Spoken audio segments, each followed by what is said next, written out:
Hello दोस्तों, तो आज के इस वीडियो में हम कुछ खास तरह के हिंदी वाक्यों को अंग्रेजी में अनुवाद करना सीखने वाले हैं। जैसे कि सबसे पहला वाक्य है, तुम्हें पढ़ने की जरूरत है। इसी प्रकार का दूसरा वाक्य है, हमें सोने की जरूरत है। तीसरा भी वाक्य दिया गया है, उसे यहाँ आने की जरूरत है। तो इस तरह के हिंदी वाक्यों को कैसे हम अंग्रेजी में अनुवाद करेंगे, यही हम आज के इस वीडियो में सीखने वाले हैं। अगर आप इन तीनों वाक्यों को जरा ध्यान से देखोगे तो लास्ट में की जरूरत है कुछ इस तरह के शब्द लिखे गए हैं। तो आज के इस वीडियो में हम यही सीखेंगे कि जब भी हमारे पास में कोई इस तरह का वाक्य आ जाए, इसे हम अंग्रेजी में कैसे अनुवाद करेंगे। तो शुरुआत हम सबसे पहले वाक्य से करते हैं। पहले वाक्य में है, तुम्हें पढ़ने की जरूरत है। जब भी की जरूरत है लिखा गया हो ना, तो हम हमेशा नीड टू शब्द का प्रयोग करेंगे अंग्रेजी में। देखो किस प्रकार से, तुम्हें पढ़ने की जरूरत है लिखा गया है, तुम्हें के लिए हम यहाँ पर यू शब्द का प्रयोग करेंगे। तुम या फिर तुम्हें के लिए हम हमेशा यू शब्द का प्रयोग करते हैं। फिर की जरूरत है लिखा गया है ना, तो इसके लिए हम लिखेंगे need to. You need to मतलब तुम्हें की जरूरत है। किसकी जरूरत है ना, पढ़ने की जरूरत है। और पढ़ना का अंग्रेजी में मतलब होता है स्टडी, तो हमने यहाँ पर स्टडी लिखा। यू नीड टू स्टडी हो गया तुम्हें पढ़ने की जरूरत है का अंग्रेजी में अनुवाद। इसी प्रकार से दूसरे वाक्य को देखना। दूसरे वाक्य में लिखा गया है, हमें सोने की जरूरत है। हमें या फिर हम, इनका अंग्रेजी में मतलब होता है वी, तो हमने यहाँ पर वी लिखा। की जरूरत है लिखा गया है, उसके लिए लिखना होगा नीड टू, तो हमने यहाँ पर लिखा वी नीड टू मतलब हमें की जरूरत है। किसकी जरूरत है ना, सोने की जरूरत है। कौन सा सोने की, पहनने वाले? जी बिल्कुल नहीं, सोना जिसका मतलब क्रिया होता है उसकी जरूरत है। ठीक है, तो उसका अंग्रेजी में मतलब होता है स्लीप, तो हम यहाँ पर स्लीप लिखेंगे।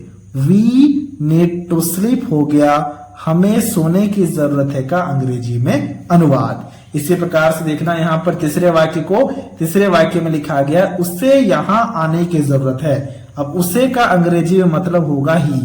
ठीक है, उसे या फिर वह, इसके लिए अंग्रेजी में हम ही शब्द का प्रयोग करेंगे।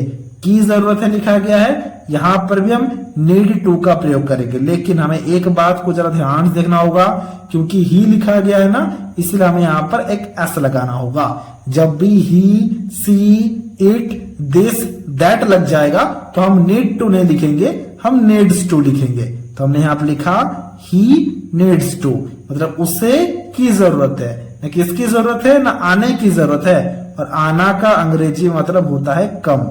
कहाँ आने की जरूरत है, ना यहाँ आने की जरूरत है, तो हम यहाँ पर लिखेंगे यहाँ के लिए हियर।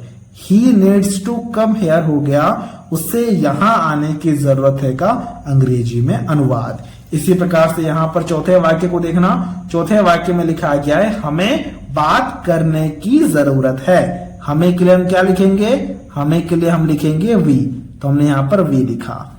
की जरूरत है, वी के साथ में नीड टू ही लगता है, नीड्स नहीं लगता है, तो हमने यहाँ पर लिखा वी नीड टू। अब देखो लिखा गया बात करने की। बात करना का अंग्रेजी में मतलब होता है टॉक, तो हमने यहाँ पर टॉक लिखा। वी नीड टू टॉक हो गया हमें बात करने की जरूरत है का अंग्रेजी में अनुवाद। इसी प्रकार से यहाँ पर अगले वाक्य को देखना। अगले वाक्य में लिखा गया है, उन्हें खेलने की जरूरत है। उन्हें यानी कि दे, उन्हें या फिर वे लोग, उनके लिए हम हमेशा दे शब्द का प्रयोग करते हैं, तो हमने यहाँ पर लिखा दे। ठीक है, THEY दे।